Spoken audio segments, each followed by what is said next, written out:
চাওক মই এটা কথা কৈছোঁ ৰকিবুল হুছেইনৰ হয়তো বহুতো হয় তেওঁলোকে কাম কৰি আছে গতিকে ৰেজাউল কৰিম এণ্ড কোম্পানী সেইটো কৈছোঁ আমি সেইটো আমচু নহয় আমচুৰ নাম লগাই এটা কোম্পানী চলাই আছে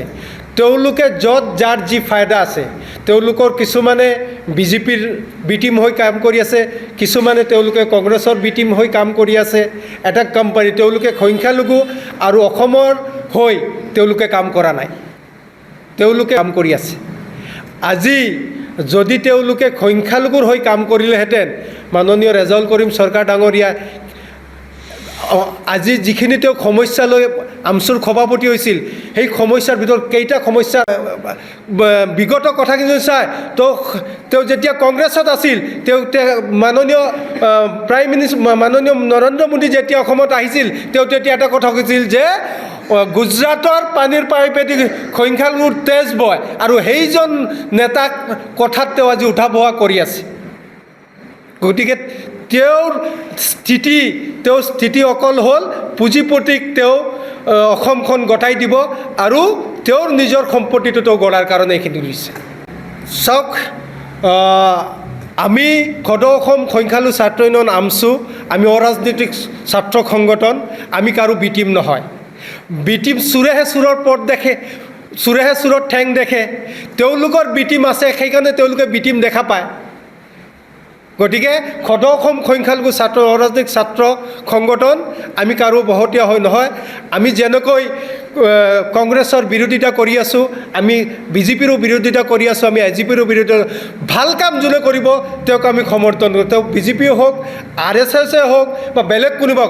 অসম আৰু অসমীয়াৰ হৈ যোনে কাম কৰিব তেওঁক আমি সমৰ্থন আৰু অসম আৰু অসমীয়াৰ বিপক্ষে যোনে কাম কৰিব কংগ্ৰেছ হওক বিজেপি হওক এজিপিয়ে হওক ৰাইজৰ দল হওক অসম জাতীয় পৰিষদ হওক AUDF হওক তেওঁৰ সদৌ অসম সংখ্যালঘু ছাত্ৰ ইউনিয়নে বিৰোধিতা কৰি যাব চাওক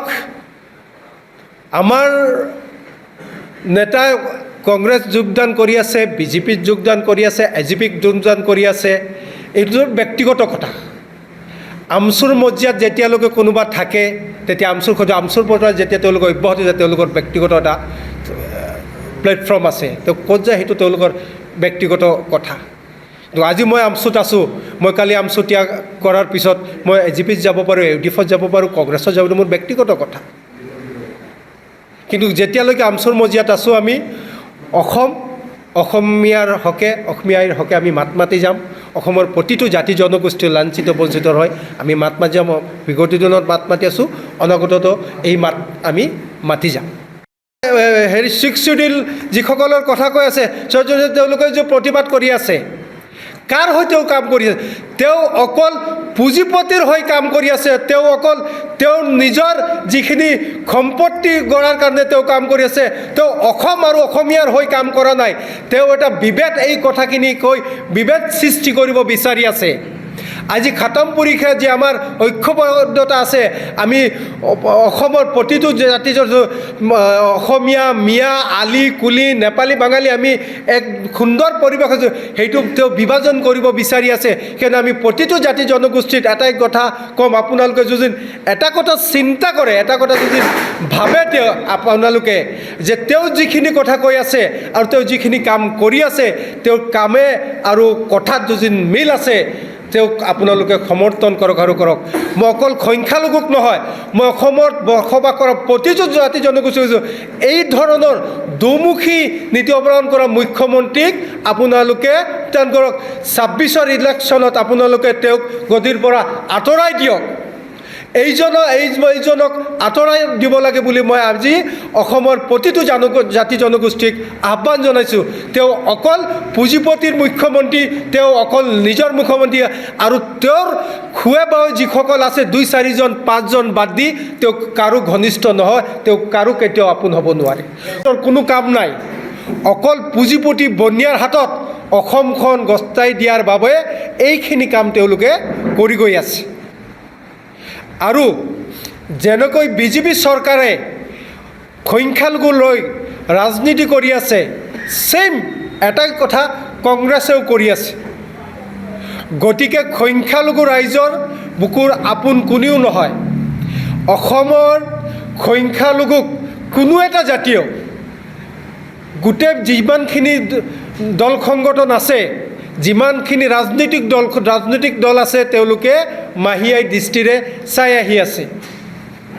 কোনো এটা ৰাজনৈতিক দল সংখ্যালঘুৰ বুকুৰ কুটুম নহয়। গতিকে আমি এটা কথা মাননীয় মুখ্যমন্ত্ৰীক আহ্বান জনাম, এই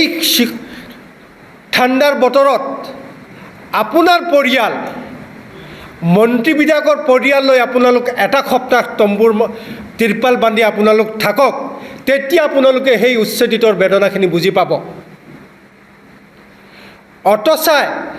আপোনালোকে নিজৰ গদি ৰক্ষাৰ কাৰণে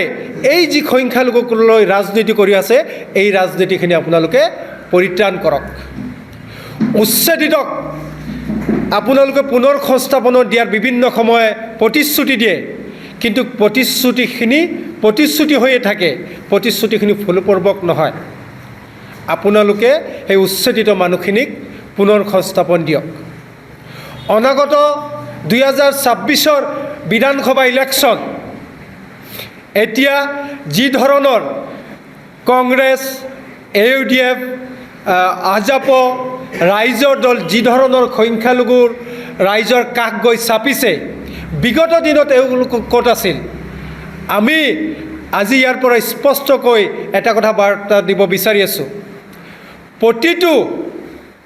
জাতি জনগোষ্ঠীক এটাই কথা আহ্বান জনাইছোঁ, যিজনক বিধায়ক বনালে আমাৰ সমস্যাখিনি সমাধান হ'ব। আমাৰ অসমখনৰ খাতাম পুৰুষীয়া যি আমাৰ ঐক্য আছে, শংকৰ আজানৰ যি মিলনভূমি আছে, এইখিনি আমি আগুৱাই লৈ যাব, তেনেধৰণৰ ব্যক্তিক আপোনালোকে ভোট দিয়ক। ইয়াত কোনো AGP, কোনোবা BJP, কোনোবা কংগ্ৰেছ, কোনোবা AUDFক চাই আপোনালোকে ভোট নিদিয়াৰ কাৰণে আমি আজি আহ্বান জনাইছোঁ। হিচাপত ভোট দিয়ক। সেই ব্যক্তিজনে ৰাইজৰ হৈ কিমানখিনি কাম কৰিব, অসম আইৰ হৈ কিমানখিনি কাম কৰিব, আজি অসমখন বৰ অসম কেনেকৈ আছিল, আজি ভাঙি কিয় আহিছিল, আজি কোচ ৰাজবংশী ভাইসকল আমাৰ ফালৰ পৰা আঁতৰি গৈ আছে, আজি আমাৰ ফালে কোনোবাই মিয়া লেণ্ড বিচাৰি আছে, কোনোবাই কেইদিনমান পিছত বঙালী লেণ্ড বিচাৰিব, কোনোবাই আমাৰ যি বৰ অসম আছে, এইখন যি ভাঙোনৰ যি পৰিৱেশ আমি দেখি আছোঁ, তাৰ পৰা পৰিত্ৰাণ পাবলৈ আমি এই কথাটো আহ্বান জনাইছোঁ অসমত বাস কৰা প্ৰতিটো জাতি জনগোষ্ঠীক। আৰু মাননীয় মুখ্যমন্ত্ৰী, আপুনি অসমৰ 3 কোটি মানুহৰ মুখ্যমন্ত্ৰী, আপুনি এটা জাতি বা জনগোষ্ঠীৰ নহয়। আপুনি বাৰম্বাৰ এটা কথা কৈ থাকে যে মই গাদীত বহিছোঁ এইসকলক অত্যাচাৰ কৰাৰ কাৰণে, এইসকলক অপমান কৰাৰ কাৰণে। আপুনি যেতিয়া সংবিধানৰ শপত খাইছিল, সংবিধানত আৰ্টিকল 6 ৰাইট টু ইকুৱেলিটি আছিল, আপুনি এজন আইনৰ ছাত্ৰ, আমি জানো আপুনি আইন অধ্যয়ন কৰিছে, আপুনি এই কথাখিনি কিয় পাহৰি যায়? আপুনি এই চকীকৰণৰ কাৰণে আপুনি চিন্তা কৰি আছে। আপুনি এবাৰ ভাবক, আপুনি 5 বছৰৰ কাৰণে আছে, আপোনাৰ কাৰ্যকাল শেষ, হয়তো অনাগত দিনত আপুনি এই চকীত নাথাকিব, হয়তো আৰু 5 বছৰ পিছত আপুনি এই পৃথিৱীখনত নাথাকিব। যোৱাৰ সময়ত আপুনি এই আপোনাৰ যিখিনি সম্পত্তিৰ পাহাৰ গঢ়ি আছে, আপুনি এইখিনি লগত লৈ নাযাব। এই মানুহখিনি যিখিনি আনি দুখীয়া মানুহ, যিখিনি আজি এই ঠাণ্ডা বতৰৰ মাজত তেওঁলোকৰ ক্ষতি লৈ তিৰপালৰ তলত আছে, ল'ৰা ছোৱালীখিনিৰ স্কুল ভাঙি দিছে, সেইখিনি যে স্কুলত যাব পৰা নাই, এই কথাখিনি আপুনি এবাৰ চিন্তা কৰক। এই কথা চিন্তা কৰি অসমখনৰ উন্নতিৰ কথা আপোনালোকৰ মাননীয় প্ৰধানমন্ত্ৰীয়ে এটা কথা কয়, সবকা সাথ, সবকা বিকাশ, সবকা বিশ্বাস। আজি অসমৰ সংখ্যালঘুক বাদ দি সবকা সাথ, সবকা বিকাশ, সবকা বিশ্বাসৰ নাৰাটো আপোনালোকৰ থাকিলনে? আপোনাৰ মাননীয় মুখ্যমন্ত্ৰীয়ে ক'ব সবকা সাথ, সবকা বিকাশ, সবকা বিশ্বাস, আৰু আপুনি ক'ব যে মই এইসকলক অত্যাচাৰ কৰাৰ কাৰণে আজি দখলত বহিছোঁ, এইসকলক টাৰ্গেট কৰি এইসকলক উচ্ছেদ কৰাৰ কাৰণে কৰি আছোঁ, এইসকলক অত্যাচাৰ। আপোনাক যুঁজিন সংখ্যালঘু ৰাইজৰ ভোট লাগে, আপুনি স্পষ্টকৈ কওক, আমাক মাতক, আমচুক মাতক, মাতি আনি কওক যে হয় সংখ্যালঘু ৰাইজক ভোট আমাক দিয়ক। এই তুচ্ছ তাচ্ছিল্য কৰি আপুনি কিছুমান আপোনাৰ এজেণ্ট পঠিয়াই সেই এজেণ্টসকলে আপোনাৰ শ্ৰুতলিপি গাব আৰু আপুনি ইয়াত সংঘাত লগাব আমাৰ মাজত, সেইটো আমি কেতিয়াও সদৌ অসম সংখ্যালঘু ছাত্ৰ ইউনিয়ন নামছো আমি হ'ব নিদিওঁ। 100% আজি মাননীয় মুখ্যমন্ত্ৰীয়ে যিখিনি কথা কয় তেওঁৰ কথাত আৰু তেওঁৰ কামত মিল নাই। আজি যদিও তেওঁ মিয়াৰ কথা বৰ্জন কৰিব বিচাৰি আছে, আজি সিদিনা অসম বাৰ্ষিক সংখ্যালঘুৰ যি অধ্যক্ষ আছিল, এতিয়া বিন্নাকান্দিৰ তেওঁলোকৰ এজন ডাঙৰ নেতা হাবিব মহম্মদ চৌধুৰী তেওঁ মিয়া নহয় নেকি? মিয়াক যোন তেওঁ বৰ্জন কৰি আছে সেইজন কি মিয়া নহয় নেকি? আজি খলিলুৰ ৰহমান জয়ন্ত মল্ল বৰুৱাৰ ঘনিষ্ঠ খলিলুৰ ৰহমান উন্নয়ন বৰ্ডৰ সেইজন মিয়া নহয় নেকি? মাননীয় মুখ্যমন্ত্ৰীয়ে দুমুখীয়া নীতি যিটো আছে সেইটো পৰিত্ৰাণ কৰক, তেওঁ সেই নীতিটো পৰিত্ৰাণ কৰক। আজি তেওঁ যিখিনি কথা কৈ আছে যে তেওঁ সংখ্যালঘু বা মিয়া বা তেওঁলোকে সংখ্যালঘুক তেওঁ বৰ্জন কৰিব বিচাৰিছে, বাৰম্বাৰ আগতো কৈ আহিছোঁ যে ৰেজাউল কৰিম চৰকাৰ এণ্ড কোম্পানী, আমছো নহয়, ৰেজাউল কৰিম চৰকাৰ এণ্ড কোম্পানী মাননীয় মুখ্যমন্ত্ৰীৰ এজেণ্ট, তেওঁ বি টিম। আৰু এই কথা ৰাইজৰ দলৰ মাননীয় সভাপতিয়েও ইতিমধ্যে ইংগিত দিছে যে তেওঁ কাৰ মানুহ। আৰু মই বিগত দিনত বাৰম্বাৰ কৈ আহিছোঁ যে অসমত উচ্ছেদ হয়, ৰেজাউল কৰিম এণ্ড চৰকাৰ কোম্পানী দিল্লীত গৈ ধৰ্ণা দিয়ে আৰু তাত গৈ তাৰমানে চিলমোহৰ মাৰি আহে যে আপোনালোকে যিজন আপোনালোকৰ মানুহ ইয়াত পঠিয়াইছে সংখ্যালঘুক অত্যাচাৰ কাৰণে তেওঁ ভালদৰে কামখিনি কৰি আছে আৰু তাৰ চাৰ্টিফিকেট আমি দিল্লীত গৈ দি আহিছোঁ। আৰু এই কথা স্পষ্ট হৈ গৈছে, ৰেজাউল কৰিম চৰকাৰ সিদিনা আমচুৰ পৰা অব্যাহতি লৈ কংগ্ৰেছত যোগ কৰিয়েই তেওঁ যিখিনি কথা কৈছে স্পষ্ট হৈ পৰিছে তেওঁ যে হিমন্ত বিশ্ব শৰ্মাৰ মানুহ। সেইকাৰণে অসমৰ প্ৰত্যেকটো জাতি জনগোষ্ঠীক আমি এটাই কথা কৈ আছোঁ যে আপোনালোকে ভাবি লওক, মুখ্যমন্ত্ৰীয়ে যিখিনি কথা কয় কথাত আৰু কামত মিল নাই। তেওঁৰ চাৰিওফালে বি টিম আছে, তেওঁ কৈ থাকে যে আমি মিয়া মানুহক অত্যাচাৰ কৰা নাই, যিকোনো মিয়া মানুহৰ বেছি সংখ্যক তেওঁৰ যিখিনি বি টিম মিয়া মানুহেৰে মাজৰ পৰা। গতিকে এই কথা অসমৰ মানুহে লাহে লাহে গম পাব ধৰিছে